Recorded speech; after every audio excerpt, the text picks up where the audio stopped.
Hey everybody, and welcome back. This is John Talks, and I am John Cox. Jessica Cox. And today we're going to talk about the third principle of the four disciplines of execution, which is keeping a compelling scoreboard.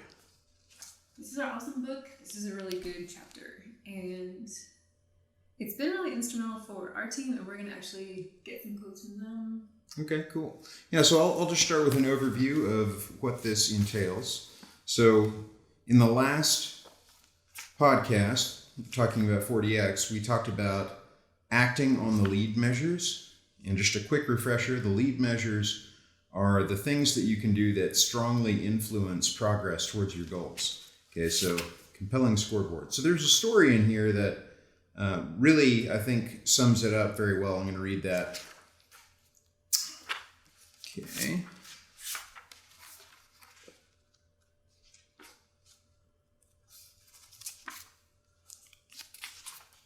Okay. So it says, several years ago, we were working with a group of leaders at Northrop Grumman to apply 40X to the design and building of Coast Guard gutters. Our project began only a few months after Hurricane Katrina had significantly damaged their facility. And as we were introducing Discipline 3, they offered an example that perfectly illustrated the importance of having a compelling scoreboard. On the previous Friday night, the local high school team had played an important football game. As expected, the stands were full and there was the usual excitement leading up to the kickoff. But as the game progressed, something was missing. No one was cheering. In fact, no one seemed to be paying attention to the game at all. The only sound from the stands was the dull hum of conversation. What was happening? The scoreboard had blown down during the hurricane and hadn't been repaired. The fans couldn't see any numbers. No one could tell you what the score was, what down it was, or even how much time was left. There was a game going on, but it was like no one even knew. And that was a quote from one of the attendees of the game. This story really caught our attention. Have you ever wanted to shout in frustration to your team, "Don't you get it? There's a game going on here, and it really matters." If you have, it's likely your team is missing the same critical element that affects the fans at the game, a clear and compelling scoreboard. Great teams know at every moment whether or not they are winning. They must know, otherwise they don't know what they have to do to win the game. A compelling scoreboard tells the team where they are and where they should be. Information that's essential to team problem solving and decision making. That's why a great team can't function without a scoreboard that compels action. Without it, energy dissipates, intensity lags, and the team goes back to business as usual. And there's a quote that kind of sums all of that up. People play differently when they're keeping score. Yes. I'll repeat that because that is absolutely essential. People play differently when they are keeping score. And I think each team member has a different reason for why that's the case. And we're going to bring on at least one member of our team via conference call here in a second to have him talk about it. But let me give a quick overview of the characteristics of a compelling player's scoreboard. Number one, is it simple? It has to be simple. Think about the scoreboard in a football game. Usually only 6 distinct pieces of data are displayed. Score, time, quarter, down and distance, and timeouts. Now think about how many pieces of data the coach is tracking on the sideline. Yards per carry, completion percentage, third down conversions, pass distribution, and even hang time and yardage for punts. The list goes on forever. Coaches need this data to manage the game, but the scoreboard on the field only shows the data that's needed to play the game. This is a trap that I think nerdy business owners have. I love spreadsheets, and I tend to be a data guy, a numbers guy, so I would probably go a little overboard on the data side on the scoreboard. They're beautiful. Yeah. The spreadsheets are beautiful. Right. So is it simple? That's principle number one. Or characteristic number one. Characteristic number two, can I see it easily? It has to be visible to the team. The scoreboard at a football game is huge and the numbers are gigantic, so everyone can tell at a glance who's winning. If your scoreboard sits on your computer or hangs on the back of your office door, it's out of sight, out of mind for the team. Remember that you're always competing with the whirlwind, and it's a tough adversary. Yeah, tell me about it. COVID, anyone? 2020, anyone? Without a visible scoreboard, the WIG and lead measures could be forgotten in a matter of weeks, if not days. So what we do, since we have a team that's partly in Tulsa and partly in New Mexico, and many of us have been working remote, we have a Google sheet that has all of that data. We have one tab that is the general team scoreboard, and then each team member maintains their own lead measure scoreboard, and they have their own little tab at the bottom of the spreadsheet. And we do a screen share and review that in Monday. So that's how we do visibility. Characteristic number 3, does it show lead and lag measures? It should show both the lead and lag measure. This really helps the scoreboard come to life. The lead measure is what the team can affect. The lag measure is the result that they want. The team needs to see both, or they will quickly lose interest. When they can see both the lead and the lag, they can watch the bet play out. They can see what they are doing, the lead, and what they are getting, the lag. Once the team sees that the lag measure is moving because of the effort they have made on the leads, it has a dramatic effect on engagement because they know they're having a direct impact on the results. Okay. Yeah. Characteristic number 4. Oh, I'm sorry. Do you want to comment on that? No, I was going to say it's just really nice to be able to see that, and they have a really good example of you got a bar chart, and you're tracking your lead measure and your lag measure, and when you can see kind of what you're doing, where you're at, and then what your goal is, you have that beautiful visual of like, I know instantly where we are. You have your scoreboard and you feel like, I not only know where I'm going, I know what I need to do to get there, and I can see the difference, which is amazing. Yeah, and I mean, for me, it's there's a sense of pride, and part of discipline 3, to keep a compelling scoreboard, is that team members have to design their own part of the scoreboard, so their own lead measure scoreboard. They have to design it. So there's a sense of pride in looking at yours and going, wow, it's clean, it's simple, I updated it in time for the meeting, and I'm going to be able to give a really good report to the team. Characteristic number 4, can I tell at a glance if I'm winning? It has to tell you immediately if you're winning or losing. If the team can't quickly determine if they're winning or losing by looking at the scoreboard, then it's not a game, it's just data. Check your next report, graph, scorecard, or scoreboard before you dismiss this as obvious. Glance at the spreadsheets that show the weekly financial data. Can you instantly tell if you're winning or losing? Could other people tell? We call it the 5-second rule. If you can't tell within 5 seconds whether you're winning or losing, you haven't passed this test. That's so important. So important. Can't even describe, because the whirlwind is real. And if you're going to look at the scoreboard at all, you have to get that data just about instantly and be able to share it quickly if it has any meaning. Yes. Yeah, so I'll just share one more thing, one more quote from the book. This is on page 73, and then we can get into the team feedback. Okay, so it says, one of the most demoralizing aspects of life in the whirlwind is that you don't feel you can win. If your team is operating exclusively in the whirlwind, kind of subject to the whims of chaos and entropy, if you will, they're giving everything they have just to sustain their day-to-day operation and survive. That's not playing to win. They're playing not to lose. And the result is a big difference in performance. Yeah, for real. Yeah. So I will go ahead and make our calls if you want to make any brilliant comments while I'm doing that.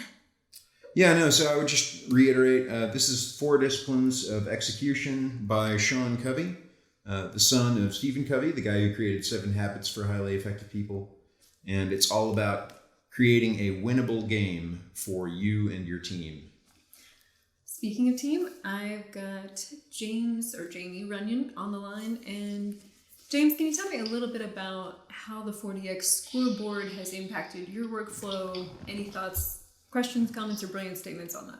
So the 40X workflow, the 40X methodology for keeping my week planned is through the scoreboard. And one of the biggest things through the scoreboard for me personally is knowing my top 2 goals for that week. I'm kind of ADD. Not kind of, I am ADD. So I get easily distracted on projects. So the what the powerful thing the 40X scoreboard does for me is it optimizes my week for efficiency. Because I get distracted a lot. And so what I do is I revert back to my scoreboard and say, okay, what are my top 2 most important goals, the top 2 most important things I need to get done this week? I revert back to it and say, okay, it's this and this. Boom, I'm back on track. And so instead of wandering aimlessly, getting projects done here and there that might have effect or might not have effect, I know the things I'm doing, the top 2 things I'm doing will have an effect on my week. So that is the way it does. In fact, I've actually been applying to my personal life. So that tells you how effective it is. Awesome. I don't know what else can. No, for real. It does apply in business. It also applies in your personal life. So I think that's a really good, yeah. And we've been also going through compound effects, so it dovetails with other stuff. How are you using it in your personal life? Through scheduling. I've always been awful at scheduling. But if I can have 2 large things that need to get done that week, for instance, it could be complete studies from this time to this time and complete this thing from this time to this time. That would be considered a wildly important goal for that week. So similar to my scoreboard, how I have my 2 most important goals for my personal life, because I'm learning to make a schedule. I'm not very good at it yet. But what I can do is I know for a fact, if I have 2 goals, I can get it done that week. Because I have 2 things to focus on instead of 10 things or 15 things, top 2 most important things, and I feel accomplished at the end of the week. So that's actually how I've been applying to my personal life. And it has been helping me quite a bit. I've been getting quite a bit of, instead of just studying when I feel like I should, I've been doing it every single night because I have a goal. I have to accomplish that goal. So that's the way it's been doing for my personal life.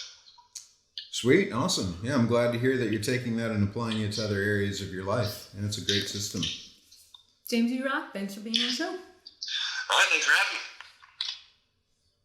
All right, let me see if I can reach Cindi, and then we have Faith on the line after that. We'll see if we can... Yeah, James has really stepped up his game over the past few years since coming to work with us. He's gotten incredibly focused. He's really working hard on himself and in his job. Hey, almost 1 sec.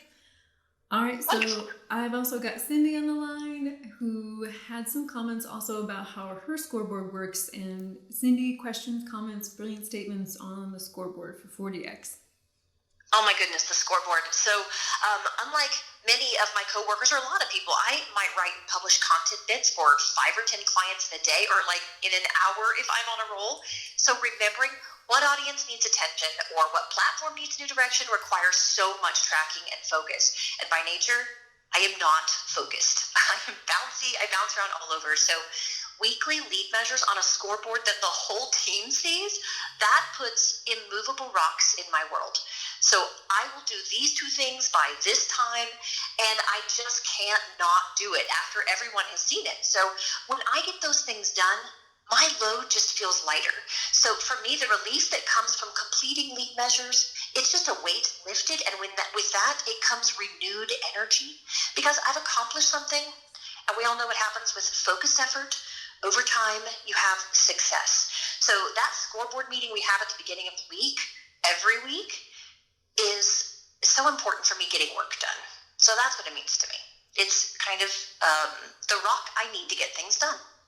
No, I love that, having those immovable objects that you're going to say, we're going to move this, thing forward, and then everything else can kind of flow around that once you know what that is.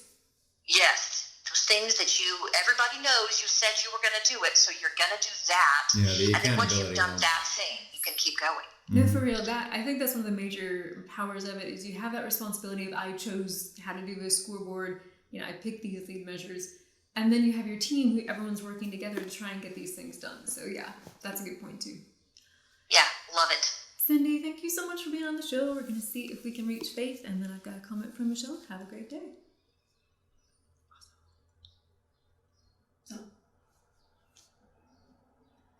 So Cindi is our social media manager.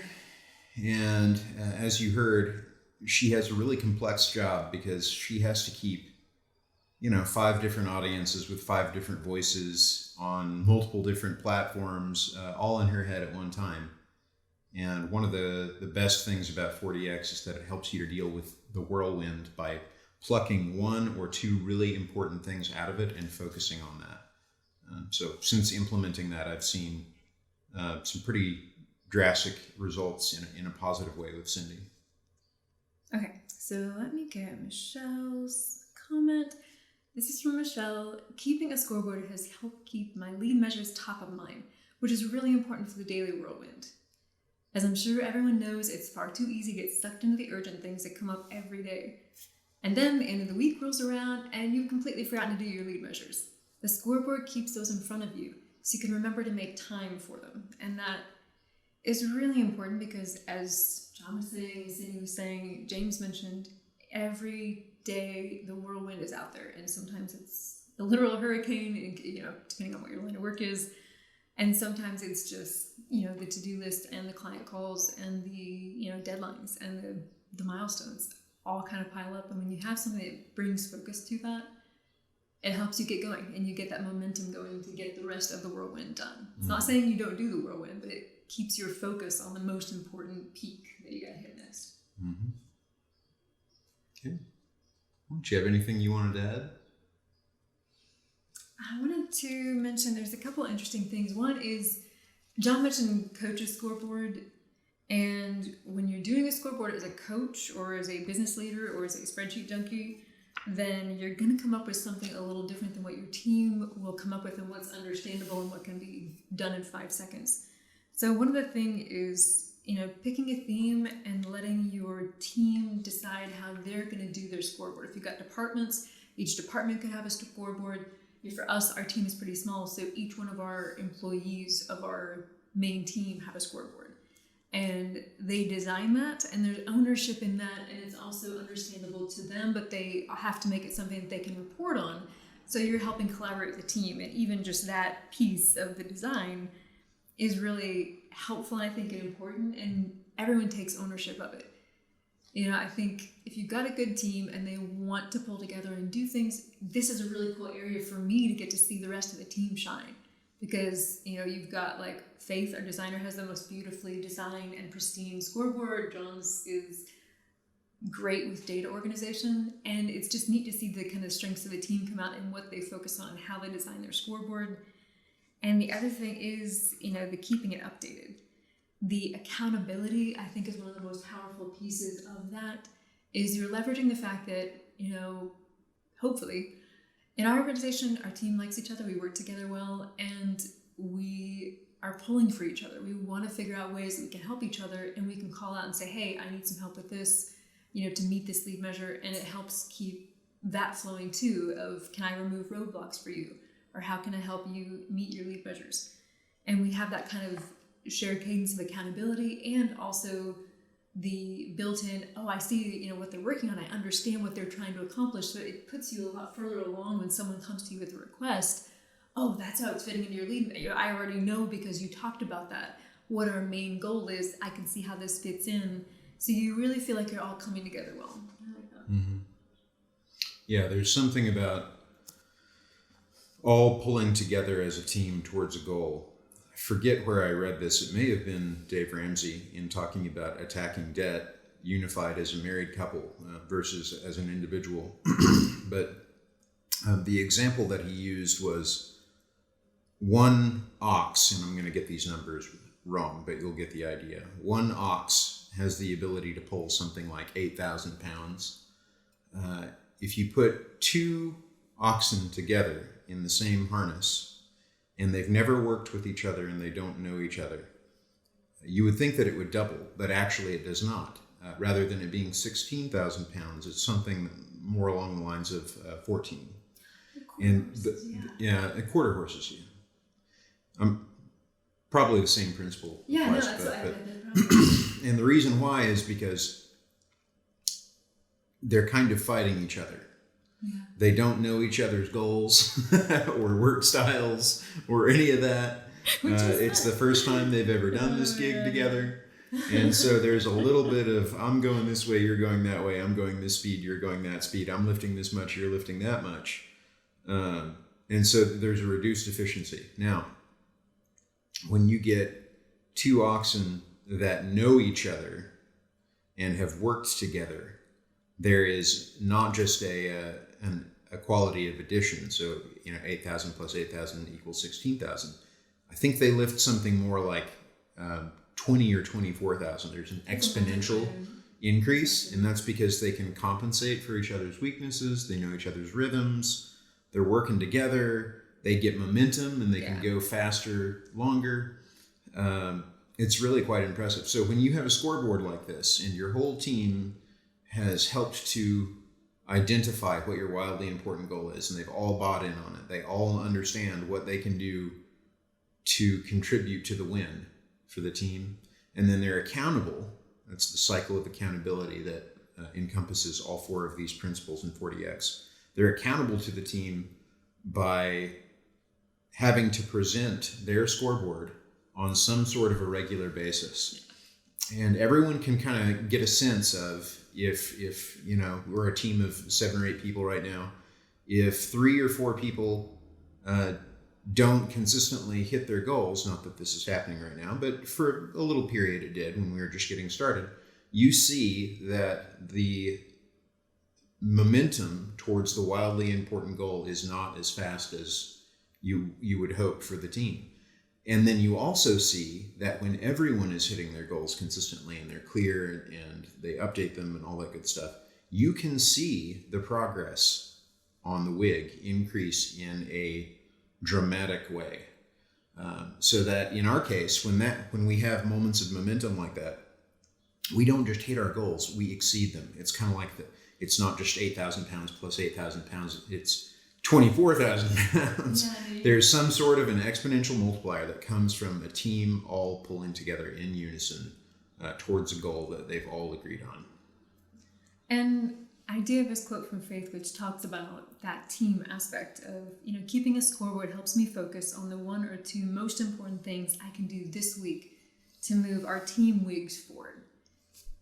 And it's that pulling together in a clear way, you know, from X to Y by when, having that scoreboard really helps accelerate momentum in the direction you're wanting to go personally or professionally. I think that's a powerful concept. Yeah, agreed. Okay. Well, thank you everybody so much for tuning in. We're enjoying going back through this. It's actually really good for us because we do reread this or skim through it once every year, but this past year has been a bear. I'm sure all of you can agree. Yeah. So coming back to it for me kind of restores my energy to go back and look at these things and go, oh yeah, that was a really cool idea. Let me make sure that I go back. As Jim Rohn would say, everything gets a little bit off track over time. You have to pull it back, pull it back, pull it back. So this has been a great review for us as well, and I hope you're getting a lot out of it. And celebrate your success. That's the other thing about a scoreboard. Celebrate. All right, so next week we are going to review principle number 4. So stay tuned, and again, thank you for watching. We'll see you next time. Thanks so much for listening to our show. If you like this content, please click on the subscribe button below. You can also visit aquavitacreative.com to schedule a free consultation. Just click on the button on the homepage. It'll take you right to the form. And we'd love to speak to you about your business and answer any questions that you have about business, finance, life, relationships, whatever. You can comment also below. And thank you guys again for tuning in. We'll catch you next time.